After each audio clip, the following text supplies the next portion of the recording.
Liam's life was, by all appearances, perfectly ordinary. He lived in a quiet suburban house with his parents, attended high school without much fanfare, and spent his evenings sketching in the margins of his notebooks, always the same face, a boy who looked just like him, though he could never explain why. The wrongness crept in at the edges. There was the gap in the family photos lining the hallway, a conspicuous blank spot between his 5th and 7th birthday, as if something had been removed. His parents never mentioned it, just like they never mentioned the word twin, even when Liam brought it up. "You were an only child," his mother would say too quickly, her fingers tightening around her coffee cup. "Always." But Liam remembered. Fragments at least. A boy who matched his steps, who whispered secrets under the covers, who vanished one night when their parents' voices rose in sharp, panicked whispers. "We can't keep them both." He'd been told it was just an imaginary friend. Then, at 3 a.m. on his 17th birthday, the knock came. 3 sharp raps against his bedroom window. And outside, pale as moonlight, stood a face he'd only ever drawn from memory, his own. Liam's breath caught in his throat as he stared at the figure outside his window, his face, but wrong. The eyes were too dark, the smile too sharp.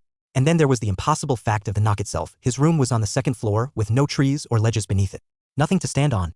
The twin tilted his head, mirroring Liam's own movement a second too late, like a shadow lagging behind its caster. Then he raised a hand and pressed it against the glass. Liam stumbled back, his pulse roaring in his ears. When he looked again, the figure was gone. Only the faint imprint of a palm remained, fogging the pain before fading like breath on a mirror. He didn't sleep the rest of the night. At dawn, he inspected the window, heart hammering. There, on the outside of the glass, a single, smudged handprint, smaller than his own but identical in shape. His fingers trembled as he traced the outline. When he stormed downstairs, photo in hand proof, his parents froze mid-conversation. His mother's mug slipped, shattering on the tile. "You said I never had a twin," Liam accused, shoving his phone forward, the image of the handprint glaring on the screen. His father went pale. His mother whispered, "Oh God, he's back." And then, for the first time, they didn't deny it. The air in the kitchen was thick with the scent of spilled coffee and something sharper, fear. Liam's mother clutched the edge of the counter, her knuckles bone white. "You were supposed to be safe," she whispered, her voice breaking. We thought he took the wrong one." Liam's stomach dropped. "What does that mean? Who took him?" His father slammed his fist down on the table, sending a plate skidding to the floor. It shattered like something brittle finally giving way. "Enough," he roared, the first time he'd ever raised his voice at Liam. "This ends now. You don't know what you're messing with." But Liam was already moving, driven by a cold, furious certainty. He pushed past them, down the hall to the locked drawer in his father's study, the one he'd been forbidden from opening as a kid. It took 3 tries to break the flimsy lock. Inside, yellowed hospital documents spilled out along with a small, frayed bracelet. Liam's hands shook as he picked it up, turning it over to read the name stitched in faded blue thread. Lucas. His twin. His name. The room tilted. Because the bracelet wasn't some forgotten relic, it was his, the one from every baby photo. Only now, for the first time, he realized it had never been his name at all.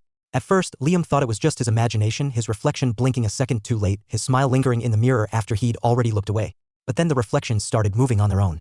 He'd catch a flicker of movement behind him in the bathroom mirror, a shadow darting out of frame. Sometimes when he turned, he could swear he heard faint laughter, like Lucas was just in the next room, taunting him. Then came the cold. One night, as Liam brushed his teeth, the air turned frigid. His breath clouded in front of him, though the heating was on. Before he could react, an icy hand clamped over his wrist, yanking him toward the mirror. He gasped, wrenching free. But when he looked back, the glass showed only his own terrified face. No, not only his. Something shifted in the reflection. His own features twisted, warping into Lucas's mocking grin. "You were never supposed to be here," the reflection whispered, voice dripping with amusement. "They always wanted me." Liam's pulse pounded in his ears. He slammed his fists against the glass, screaming, "What do you want?" And then, movement behind him. In the mirror, his parents stood at the bathroom door, their reflections watching him with eerie calm. His mother's lips curved into a faint, approving smile. His father gave a slow, deliberate nod. Liam whirled around. The real doorway was empty, but in the mirror, their reflections remained, staring, waiting. The nightmares bled into waking. Liam woke with gashes on his arms, thin, precise cuts he didn't remember making. His reflection in the bathroom mirror smirked at him, its fingers dripping crimson onto the sink.